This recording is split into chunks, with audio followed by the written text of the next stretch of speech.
복음서, 사복음서 모두에 기록되어져 있는, 그래서 주일학교 학생들이나 모든 성도들이 다 알고 있는 이야기가 바로 오늘 오병이어의 이야기입니다. 오늘 본문은 오병이어라는 표적 이후에 예수님을, 그 표적을 보고 예수님을 따르던 무리와 예수님과의 대화 이야기입니다. 예수님은 물고기 2마리, 보리떡 5개로 5,000명을 다 배불리 먹이십니다. 다 배불리 먹일 뿐만 아니라 12바구니를 차게 거두었습니다. 그만큼 기적이 일어나게 되어진 것이죠. 이 기적을 보자 사람들은 예수님을 임금으로 삼으려고 합니다. 예수님께서 그걸 아시고 제자들을 먼저 보내시고 예수님이 갈릴리 바다를 건너 다른 마을 가버나움으로 가십니다. 그런데 오병이의 기적을 본 사람들이 예수님과 예수님의 제자들을 쫓아옵니다. 그런데 예수님은 이렇게 자신을 쫓아온 사람들에게 조금은 다소 까칠한 반응을 보이십니다. 오늘 본문 26절인데 다 같이 한번 읽어보십시다. 시작. 예수께서 대답하여 이르시되 내가 진실로 진실로 너희에게 이르노니 너희가 나를 찾은 것은 표적을 본 까닭이 아니요 떡을 먹고 배부른 까닭이로다. 예수님의 반응이 좀 까칠하죠. 자기를 쫓아온 그 수많은 무리들을 향해서 너희가 나를 찾는 건 표적 때문이 아니고 떡 때문이다 라고 이야기를 하고 있는 거예요. 이 이야기가 뭘까요? 표적 때문이 아니라 떡 때문이다. 이것을 이해하려면 표적이 뭔지를 우리가 또 이해를 해야 합니다. 여러분, 예수님께서는 요한복음에 수많은 표적을 행하십니다. 7개의 표적과 7개의 에고 에이미, 자기 계시가 요한복음을 이루고 있습니다. 여러분, 처음 성경을 보신 분들은 다 이해를 하시겠지만 우리 요한복음 2장으로 한번 가보십시다. 요한복음 2장 성경책에 있으면 펼쳐보십시다. 요한복음 2장 1절로 한번 가볼까요? 1절로 가보면 사흘째 되던 날 갈릴리 가나에 혼례가 있어 예수님의 어머니도 거기 계시고 이렇게 돼 있죠. 이게 뭡니까? 가나 혼인 잔치 이야기입니다. 여러분, 이 가나 혼인 잔치는 여러분들이 다 아실 거예요. 물을 포도주로 만든 기적이라 할 수 있습니다. 그런데 이 기적을 사도 요한은 뭐라고 이야기하냐면 2장 11절로 가보십시다. 2장 11절로 가보면 예수께서 이 첫 표적을 갈릴리 가나에서 행하여 그의 영광을 나타내심에 제자들이 그를 믿으니라 이렇게 기록하고 있습니다. 물을 포도주로 만든 기적을 요한은 뭐라고 이야기합니까? 첫 표적이라고 이야기합니다. 표적이라고 이야기하죠. 이 표적을 갈릴리 가나에서 행하셨다. 근데 이 표적을 행하니까 결과가 뭐냐 하면요, 제자들이 그를 믿으니라 이렇게 되어 있습니다. 표적 행하니까 어떤 일이 일어나요? 믿는 역사가 일어나게 되어지는 겁니다. 제자들뿐만이 아닙니다. 2장 23절도 한번 볼까요? 성경책에 쓰신 분들 펼쳐보십시다. 2장 23절. 6월절에 예수께서 예루살렘에 계시니 많은 사람이 그의 행하시는 표적을 보고 그의 이름을 믿었으나 이렇게 기록하고 있습니다. 그러니까 예수님께서 6월절이라는 절기를 지키기 위해서 예루살렘으로 가셔서 거기에서도 표적을 행하신 것 같습니다. 제자들뿐만이 아니라 수많은 유대인들이 그 표적을 보고 어떻게 했어요? 예수님을 믿었어요. 많은 군중들뿐만이 아닙니다. 요한복음 3장 1절 2절을 보면 이 표적을 보고 예수님을 믿은 사람 중에 바리새인도 있습니다. 우리 3장 1절 2절도 다 같이 한번 읽어보십시다. 시작. 그런데 바리새인 중에 니고데모라 하는 사람이 있으니 유대인의 지도자라. 그가 밤에 예수께 와서 이르되 랍비여, 우리가 당신은 하나님께로부터 오신 선생인 줄 아나이다. 하나님이 함께 하시지 아니하시면 당신이 행하시는 이 표적을 아무도 할 수 없음이니이다. 아멘. 지금 바리새인 니고데모가 뭐라고 얘기하냐면, 당신이 행하시는 이 표적을 보니까 당신은 하나님께로부터 온 사람이 확실합니다. 아니면 이 표적이 설명이 안 됩니다 라고 이야기를 하고 있는 것입니다. 그러니까 이런 표적은 단순히 기적과는 다른 의미를 가지고 있습니다. 표적은 목적이 있어요. 기적과 달리 둘 다 신기한 일이기는 하지만 표적은 목적이 있어요. 그 목적은 뭐냐면 표적을 통해 예수님을 믿게 하는 것입니다. 표적 자체가 중요한 게 아니에요. 표적이 가리키는 예수님이 더 중요한 것입니다. 왜냐하면 그 표적을 통해서 말하고 싶은 실체가 예수님이기 때문입니다. 그러니까 표적은 그림자이고 실체는 예수님이에요. 제가 이렇게 서 있으면 여기 그림자가 있거든요. 제 그림자가. 이 그림자가 제가 아니잖아요. 제가 김보은이지 않습니까? 그러니까 이 그림자가 표적이라 할 수 있고 실체는 예수님이라고 할 수 있죠. 따라서 우리가 요한복음에 나와 있는 수많은 표적들을 잘 이해하려면 그 표적이 가리키는 예수님을 이 표적이 뭐라고 설명하는지를 우리가 보면 알 수 있겠죠. 요한복음에 나오는 7개 표적들이 다 예수님을 가리키는 그림자이라 할 수 있습니다. 예를 들면 여러분 요한복음 9장에 보면 맹인이 눈을 뜨죠. 제가 아주 은혜 받은 말씀이에요. 날 때부터 맹인이 눈을 뜹니다. 저는 이 말씀이 너무 은혜가 되거든요. 왜냐하면 여러분 우리가 인생 살다 보면 날 때부터 내가 운명적으로 받아들여야 될 일들이 있나요, 없나요? 내가 잘못해서 맹인이 되는 것도 있지만 태어나 보니 내가 맹인이 될 때가 있죠. 이 맹인이 그랬단 말입니다. 날 때부터 맹인이었으니까 빛을 한 번이라도 봤을까요, 못 봤을까요? 날 때부터 맹인이었으니까 빛을 한 번도 못 봤겠죠. 그렇죠. 빛을 볼 가능성은 있겠어요, 없겠어요? 앞으로도 없겠죠. 그러면 빛이라는 개념이 뭔지는 알까요? 이 날 때부터 눈먼 소경이 빛을 한 번도 못 봤어요. 사람들이 빛이라고 이야기해도 그 빛을 한 번도 보지 못했기 때문에 빛이라는 개념조차 없는 사람에게 예수님이 그의 눈을 띄어줘서 뭐라고 말씀하신지 아십니까? 나는 세상의 빛이라. 그러니까 맹인의 눈을 띄어줘서 예수님이 말하고 싶은 건 뭐냐면 나는 세상의 빛이라는 겁니다. 죽은 시체 나사로가 무덤에 장사된 지 사흘이 지났습니다. 다시 일어날 가능성이 있습니까, 없습니까? 없지요. 근데 나사로야 나오라. 시체가 걸어 나옵니다. 그리고 예수님 뭐라고 이야기하십니까? 나는 부활이고 생명이다. 그러니까 예수님께서 말씀하고 싶은 것은 나사로가 살아나는 게 아니라 자신이 누구인지를 말하고 싶은 것입니다. 이렇게 요한복음은요, 예수님이 행하신 수많은 표적들을 가지고 예수님이 누구인지를 가리키고 있습니다. 왜 그렇게 했냐면요, 여러분 요한복음의 기록 목적을 우리가 보면 알 수 있는데 20장 30절에서 31절 말씀을 다 같이 한번 읽어보십시다. 시작. 예수께서 제자들 앞에서 이 책에 기록되지 아니한 다른 표적도 많이 행하셨으나 오직 이것을 기록함은 너희로 예수께서 하느님의 아들 그리스도이심을 믿게 하려 하며 또 너희로 믿고 그 이름을 힘입어 생명을 얻게 하려 함이니라. 요한복음의 기록 목적은 명확합니다. 예수님께서 행하신 표적들이 아주 많지만 그것도 다 기록하지 않았어요. 몇 개만 기록했습니다. 7개. 그걸 기록하면서 예수님이 누구신지를 알려주는 것입니다.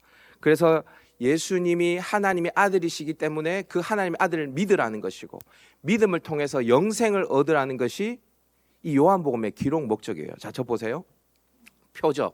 표적이 가리키는 건 누구라고요? 예수님. 예수님이 누구신지를 가리키는 거예요. 왜 예수님이 누구신지를 가리키는지 아세요? 예수님이 누구인지를 알아야 예수님을 믿을 것 아닙니까? 믿음은 내용이 있어야 되거든요. 그렇죠? 뭘 믿을 건데? 예수님이 이런 분이라는 걸 믿는 거예요. 그렇죠? 믿어서 어떻게 합니까? 믿어야 영생을 얻는 것입니다. 자, 그러니까 표적은 누굴 가리킨다고요? 예수님. 예수님은요, 믿음. 믿음은 영생, 생명입니다. 그러니까 표적을 통해서 요한복음이 얻고자 하는 것은 예수님이 누구신지를 가리키고 그리고 예수님을 그래서 믿고 그 믿음을 통해서 생명을 얻는 것. 이것이 요한복음의 기록 목적이죠. 그러니까 오병이어의 기적도 이 관점에서 우리가 바라봐야 오병이어가 제대로 해석이 되어진다는 겁니다. 오병이어 한번 확인해 봤으면 좋겠는데 이 오병이어도 표적이거든요.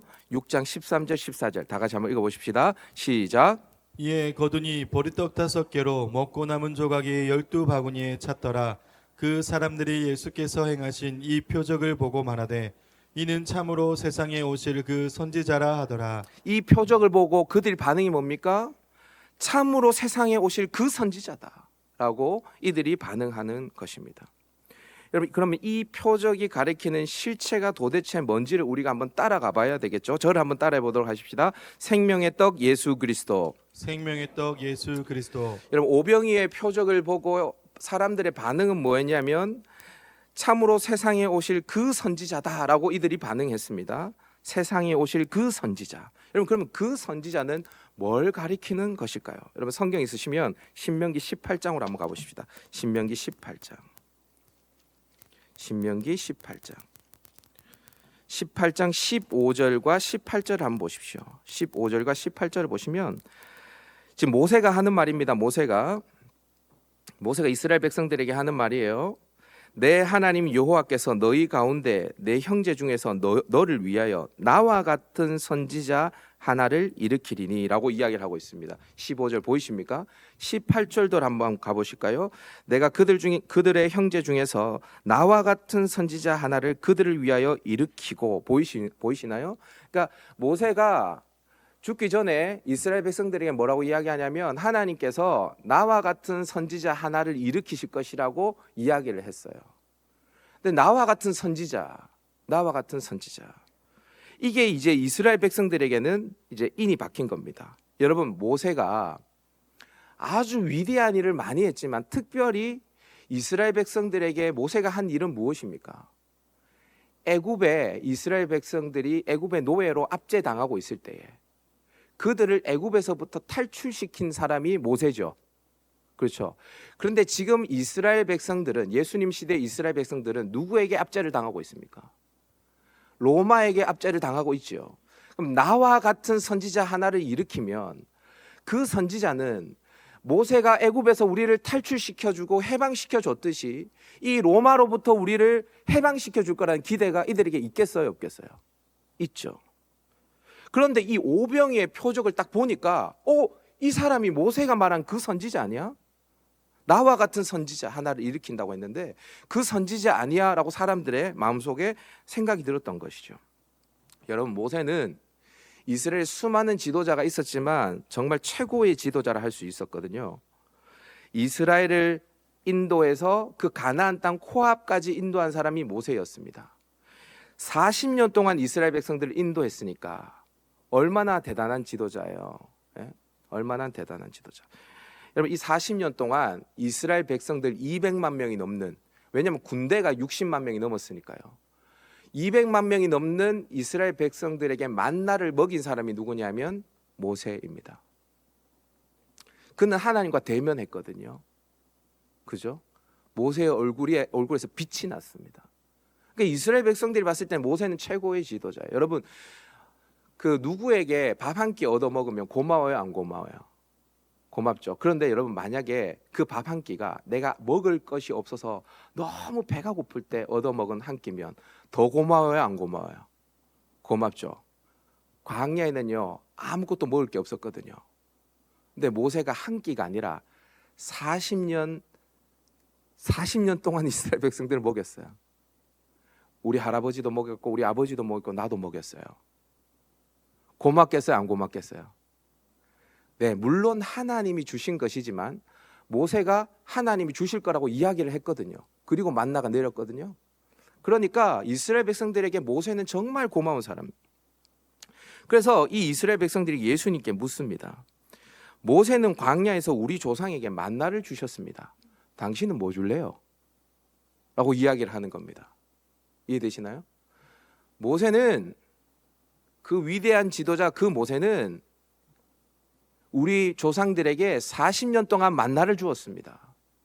당신이 모세와 같은 선지자라면, 모세가 예언한 그 선지자라면 당신은 우리 민족을 위해서 뭐 해주겠습니까? 라고 묻는 것입니다. 이때 예수님이 뭐라고 대답하냐? 32절 33절입니다. 다 같이 한번 읽어보십시다. 시작. 예수께서 이르시되 내가 진실로 진실로 너에게 이르노니 모세가 너에게 하늘로부터 떡을 준 것이 아니라 내 아버지께서 너희에게 하늘로부터 참떡을 주시나니 하나님의 떡은 하늘에서 내려 세상에 생명을 주는 것이니라. 아멘. 사실 모세가 준 것 같지만 얘들아, 하나님이 만나 내려주신 거야. 그리고 너희가 만나를 먹었는데 40년 동안 그거 진짜 떡 아니야. 진짜 떡 아니야. 그 가짜 떡이야. 진짜 참떡을 하나님 내려주시는데 그 떡을 먹으면 생명을 얻게 되어져 라고 이야기를 지금 예수님이 하시는 거예요.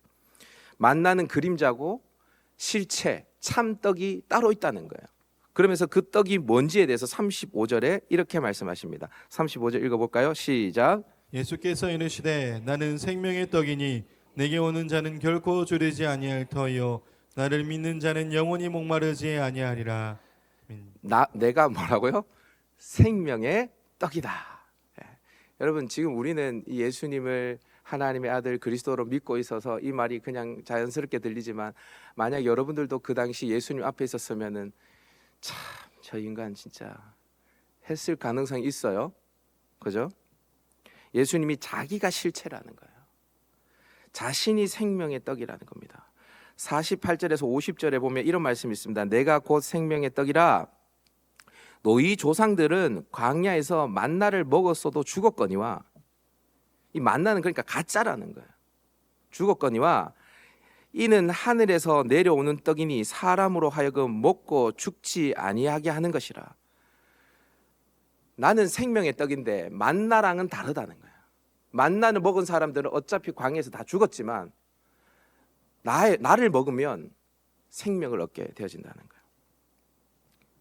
예수님은 자신을 먹고 마시면 결코 죽지 않는다라고 이야기를 합니다. 여러분 지금 이 이야기를 듣고 있는 사람들은 좀 전에 벳세다 들녘에서 예수님이 주신 떡을 먹은 사람들입니다. 오병이어의 역사를 통해서 떡과 물고기로 배를 불린 사람들입니다. 그런데 그렇게 배부르면 뭐합니까? 그것을 먹었다고 해서 영원히 살 수는 없지요. 배불리 먹었지만 언젠가 그들은 다 죽을 것입니다. 그런데 그 떡을, 그 물고기를 주신 예수님을 먹고 마시면 죽음을 이길 수 있다라고 예수님이 말씀하고 있는 거예요. 생명을 얻는다는 거예요. 하지만 문제가 뭐냐? 그 이야기를 듣고 있는 수많은 이스라엘 백성들이 그 예수님에 대해서는 관심이 없어요. 그들이 관심이 있는 것은 표적이 가리키는 예수님보다 얼마 전에 먹었던 떡과 물고기가 더 관심이 있어요. 그들은 예수님을 통해 얻을 수 있는 생명보다 이 땅에서 배불리 먹을 수 있는 만나에 관심이 있어요. 참떡이 아니라 가짜 떡에 관심이 있단 말이에요. 예수님이 아니라 기적에 관심이 있다 이 말이에요. 그래서 예수님 뭐라고 이야기하냐? 27절 말씀 다시 한번 읽어볼까요? 27절 시작. 썩을 양식을 위하여 일하지 말고 영생하도록 있는 양식을 위하여 하라. 아멘. 썩을 양식 그거 바라보며 살지 말고 영생하도록 하는 그 양식을 위하여 일하라는 거예요. 여러분 우리는 어때요? 우리는 이들과 다릅니까? 여러분은 예수님 그 자체에 관심이 있습니까? 생명에 관심이 있습니까? 아니면 떡에 관심이 있습니까? 어떻게 배부를까에 관심이 있습니까? 아니면 생명이신 예수님께 관심이 있습니까? 여기 목사님들 많이 계시는데 어떻게 목회를 성공할까에 관심이 있습니까? 아니면 생명을 살리는 데 관심이 있습니까? 어디에 관심 있죠? 제 동생이 한 날은 술에 취해서 저를 불러냈어요. 경산역 앞으로 나갔습니다. 자기 보고 계속 전도하니까 나보고 교회 오라고 하지 말고 에스컬레이터 타고 내려오는 수많은 사람들을 향해 손가락질하며 저기 사람들 많다 그러더라고요. 무슨 말인지 아세요? 무슨 말인지 아세요? 형 정말 생명 살리고 싶냐 이야기예요. 저한테 하는 얘기가. 여러분 정말 생명을 살리는데 여러분들의 목적이가 있습니까? 아니면 떡에가 있습니까? 여러분은 무엇을 구하고 계십니까? 예수님께서는 이 시간 저와 여러분들에게 이렇게 외칩니다. 내가 생명의 떡이다. 제발 떡과 만나를 얻어먹으려고 나를 쫓지 말고 나를 구해라는 거예요. 나를 구해라. 내가 너희들에게 주고 싶은 것은 떡이 아니고 생명이라는 거예요. 여러분 무엇을 구하시겠습니까? 이 시대에도 예수님은 예수님을 구하는 사람, 생명을 구하는 사람을 찾고 계십니다. 얼마나 많은 사람들이 영생하도록 하는 양식을 쫓지 않고 썩을 양식을 위해 일하는지 모르죠. 다 알죠. 다 알고 눈 감아주죠. 서로 다 그림자 쫓아 살아가는데 뭐 그럴 수 있다 하면 서로 눈 감아주죠. 우리 주님은 떡이 아니라 생명이십니다. 그 예수님을 구할 수 있기를 주님의 이름으로 축복합니다. 아멘. 자, 그러면 예수님은 어떻게 우리에게 생명을 주실 수 있을까요? 저를 한번 따라 보십시다. 예수님의 살과 피. 살과 피. 여러분, 앞서 그림자였던 만나, 그리고 실체였던 참떡, 생명의 떡이신 예수님의 차이가 뭐냐면요, 만나는 먹어도 죽어요. 그런데 생명의 떡이신 예수님을 먹으면 생명을 얻습니다. 영생합니다. 자, 그러면 질문해 보십시다. 만나를 먹으면 왜 죽습니까? 만나를 먹으면 왜 죽죠? 모세를 통해 얻게 된 만나에 무슨 독이 있어서 죽습니까? 아니죠. 만나 때문에 죽은 것이 아니라 사실은 죄 때문에 죽는 것이죠. 죄 때문에. 만나가 사람을 배불리게는 해도 죄를 없애줄 수는 없거든요. 그러니 죽는 겁니다. 사실 이스라엘 백성들은 이미 죽은 목숨이었습니다. 애굽에서 장자를 칠 때에 이스라엘 백성들도 원래 장자들은 다 죽어야만 했죠. 그런데 유월절 어린 양의 피를 진 문설주에 바르는 것을 통해 죽음의 사자가 유월했습니다. 그래서 이스라엘 백성들은 살게 되어졌습니다. 이것을 기념하는 절기가 유월절이죠. 이스라엘 백성들은 이 유월절을 대대로 지켜야만 했습니다.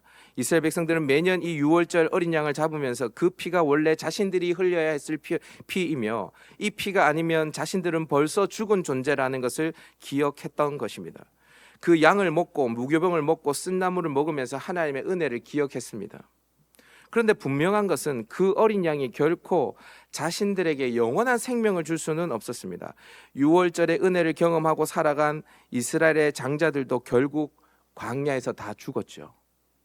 그렇죠? 이집트에서 살아났을 뿐이지 그들은 광야에서 다 죽었습니다. 조금 더 산 거죠. 엄밀히 말하면. 매년 유월절을 지키는 유대인들도 결국엔 다 죽을 것입니다. 성경을 보면 예수님이 공생의 활동을 하는 기간뿐만 아니라 예수님의 어린 시절에도 예수님은 유월절이 되면 늘 예루살렘으로 올라가셨습니다. 우리가 예수님의 공생의 기간을 몇 년으로 보죠? 좀 성경 공부를 좀 해보십시다. 몇 년? 3년이죠. 왜 3년인지 아세요? 왜 3년이에요? 예수님의 공생의 기간 유월절이 총 4번이 있었거든요. 4번. 그러니까 첫 번째 유월절에서 두 번째 유월절까지가 1년이죠. 두 번째 유월절에서 세 번째 유월절까지가 2년입니다. 세 번째 유월절에서 네 번째 유월절까지가 3년이죠. 그래서 3년이라고 이야기하는데 사실 3년 조금 더 됩니다. 왜냐하면 유월절 전에 이야기가 있고 또 예수님이 유월절에 십자가 지시고 부활하셨던 이야기가 있으니까 예수님의 공생의 기간 3년을 좀 넘겠죠. 근데 여러분 성경 있으신 분들은 요한복음 2장으로 한번 다시 가보십시다. 요한복음 2장입니다. 2장 요한복음 2장 13절입니다. 볼펜이 있으신 분들은 한번 체크를 해주시면 좋을 것 같습니다. 13절에 보면 유대인의 유월절이 가까운지라 보이시나요? 보이시나요? 예수께서 예루살렘으로 올라가셨더니 보이십니까? 여기 여러분 유월절 1이라고 적어 놓으시면 됩니다. 유월절 1. 그러니까 예수님이 예루살렘으로 유월절 1에는 올라가셨어요? 안 올라가셨어요? 올라가셨습니다. 자, 그럼 이제 성경을 또 5장으로 가보십시다. 5장 1절입니다. 요한복음 5장 1절. 요한복음 5장 1절. 그 후에 유대인의 명절이 되어 예수께서 예루살렘으로 올라가시니 보이시나요? 거기 명절 동그라미 해놓고 유월절 2라고 적으시면 됩니다. 유월절 2 때도 예수님이 예루살렘으로 올라가시나요? 안 올라가시나요? 올라가십니다. 그리고 오늘 본문이 되는 6장으로 한번 가봅시다. 6장 4절. 6장 4절. 마침 유대인의 명절인 유월절이 가까운지라 보이시나요? 거기에 동그라미하고 유월절 3이라고 한번 적어보십시오. 유월절 3. 자, 그 다음에 18장 39절. 요한복음 18장 39절. 18장 39절로 가시면, 6월절이면 내가 너희에게 한 사람을 놓아주는 전례가 있으니 라고 보이시나요?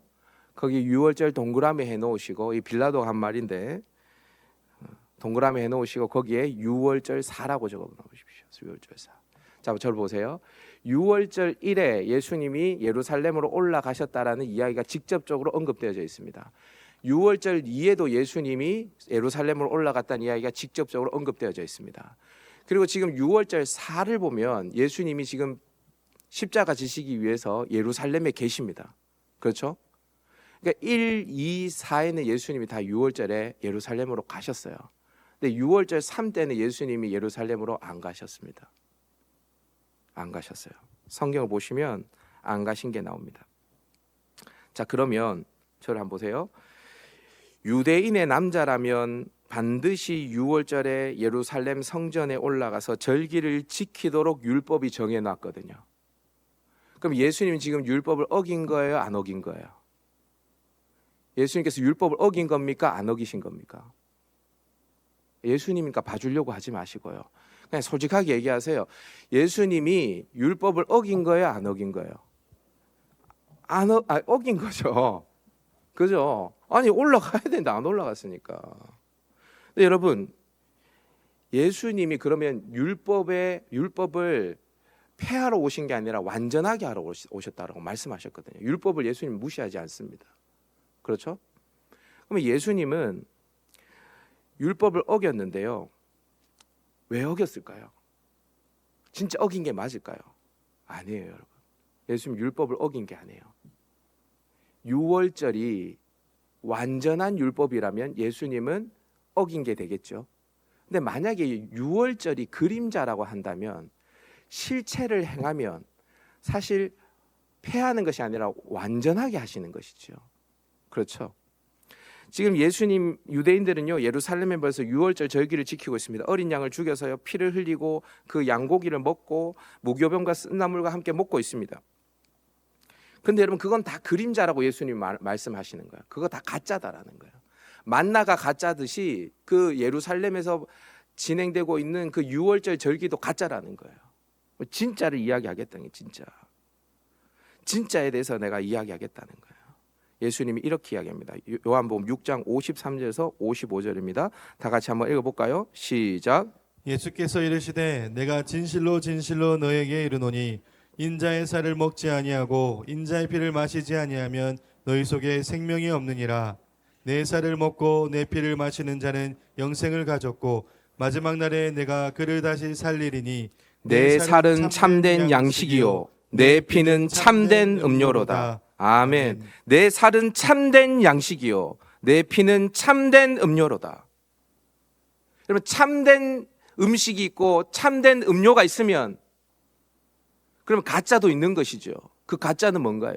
예루살렘에서 진행되고 있는 어린 양입니다. 그거 먹지 말고 내 살 먹으라는 것입니다. 여러분, 이게 지금 무슨 이야기를 하냐면 십자가 이야기하는 것이죠.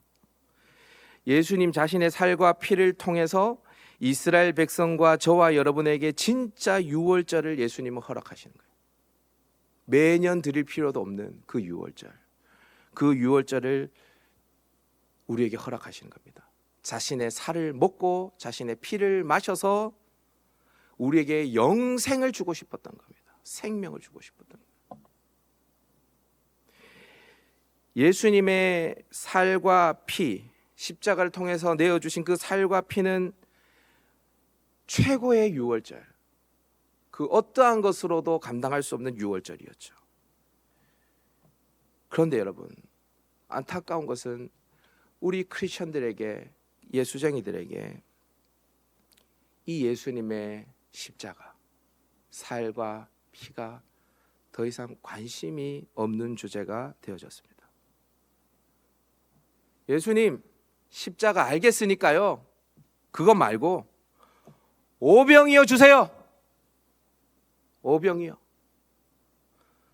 떡 주십시오. 당신의 살과 피 됐고요. 떡 주십시오. 떡 만나 주십시오.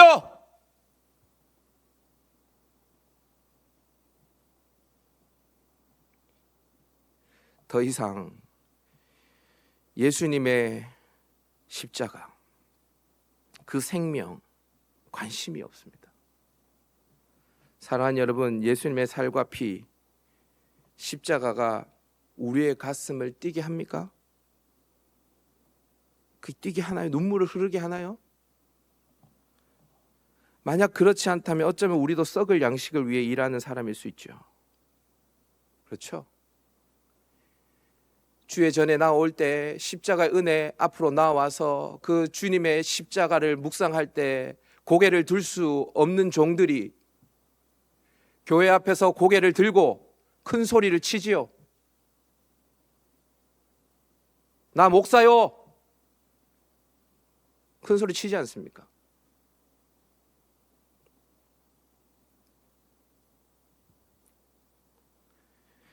여러분, 다시 예수님 앞으로 나아가십시다. 나는 생명의 떡이라고 외치시는 예수님께 나아가십시다. 예수님만이 충분합니다. 예수님만이 내 생명이십니다. 나를 위해 흘리신 피, 나를 위해 찢으신 살이 우리의 최고의 양식이고 음료입니다. 제가 사실 요즘 너무 바빠서 청년부에서 했던 설교를 가지고 수요예배 때 메시지를 전할까 했어요. 제가 살펴보니까 청년부에서 했던 설교가 수백 편 있더라고요. 뽑아서 할까? 근데 하나님이 저에게 이 말씀을 주셨어요. 김 목사야, 너는 왜 목회하냐? 저에게 물어보셨어요. 그래서 정말 바쁘게 급하게 이 원고를 썼어요. 근데 주님이 제게도 말씀하실 뿐만 아니라 우리 모두에게 말씀하시는 것 같아요. 사랑하는 여러분, 우리 떡 많이 구하고 살잖아요. 그렇죠? 물고기 많이 구하고 살잖아요. 만나 많이 구하고 살잖아요. 근데 언제 예수님을 구해 보셨습니까? 예수님, 당신이면 충분합니다. 나를 다시 십자가 앞으로 이끌어 주십시오. 내 눈물을 회복시키고 내 가슴을 회복시켜서 다시 하나님 주님의 은혜 앞으로 나아갈 수 있게 해주십시오. 그렇게 기도하고 주님을 구할 수 있는 저와 여러분 될 수 있기를 주님의 이름으로 축복합니다. 아멘. 우리 기도하며 나아가십시다. 하나님, 우리가 너무 오랫동안 오병이어를 구하면서 그 오병이어가 가리키는 예수님을 바라보지 못했습니다. 그래서 예수님을 바라보지 못하는 게 정상인 것처럼 우리가 그렇게 살아왔습니다. 주님, 나를 불쌍히 여겨주십시오. 그렇게 기도하고 다시 하나님 십자가를 회복하고 예수님께서 나에게 주신 최고의 양식 당신의 살, 최고의 음료 당신의 피를 먹고 마시는 우리가 되어질 수 있도록 주님 도와달라고 우리 합심하여 기도하며 나가도록 하십시다. 기도합니다. 하나님, 은혜를 감사합니다. 주님 불쌍히 여겨주십시오. 우리를 불쌍히 여겨